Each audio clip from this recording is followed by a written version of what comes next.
एक साहब कहते हैं कि अल्लाह अपने बंदे को सज़ा क्यों देता है। मुझे इस सवाल का ऐसा जवाब मिला कि आज तक मुतमईन हूँ। हमारे वेंटरी डिपार्टमेंट के प्रोफेसर साहब हुआ करते थे, मेरे इनसे अच्छे मरासिम थे। एक दफ़ा मैं इनसे मिलने इनके दफ्तर गया, वो मुझसे कहने लगे कि एक मज़े का किस्सा सुनाऊँ तुम्हें। मैंने कहा जी सर ज़रूर। उन्होंने कहा पिछले हफ्ते की बात, मैं अपने दफ्तर में बैठा था, अचानक मुझे पैगाम मिला कि अमेरिका की सफ़ीर आपसे मिलना चाहती है, इनके कुत्ते को कुछ प्रॉब्लम है, इसका इलाज कर दीजिए।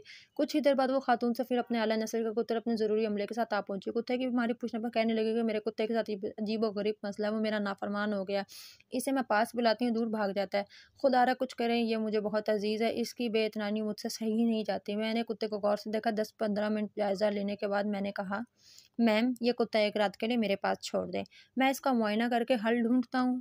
सफ़ीर मोहतरमा ने बड़ी बेदिली से इसे छोड़ जाने पर हामी भर ली। सब चले गए तो मैंने कमरदार को आवाज़ लगाई, इससे कहा कि फैजू इस कुत्ते को भैंसों के भाड़े में बांध दें और हर आधे घंटे बाद चमड़े के 4-5 लितर मारना, इसके बाद सिर्फ पानी डालना, जब पानी पी ले तो फिर लितर मारना। कमरदार जट आदमी था, सारी रात कुत्ते के साथ लितर ट्रीटमेंट करता रहा। सुबह को वो खातून सफ़ीर पूरा अमला लिए मेरे ऑफिस में आदम की।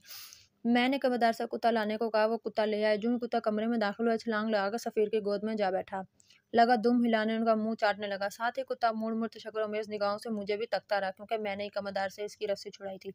सफ़ीर पूछने लगी कि सर आपने इसका क्या इलाज किया, कि अचानक ही ये ठीक हो गया। मैंने जवाब दिया रेशम वातलस, एयर कंडीशनर रूम और आला खुराक खा कर ये खुद को मालिक समझ बैठा था, अपने मालिक की पहचान भूल गया था। बस इसके खन्नास उतारने के लिए इसको कुछ साइकोलॉजिकल और फिजिकल ट्रीटमेंट की ज़रूरत थी, वो दे दी।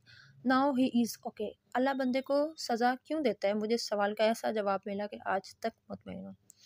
गाइज़ अगर आपको मेरी वीडियो अच्छी लगी है तो वीडियो को लाइक करें, शेयर करें, चैनल सब्सक्राइब करें, दुआ में याद रखें।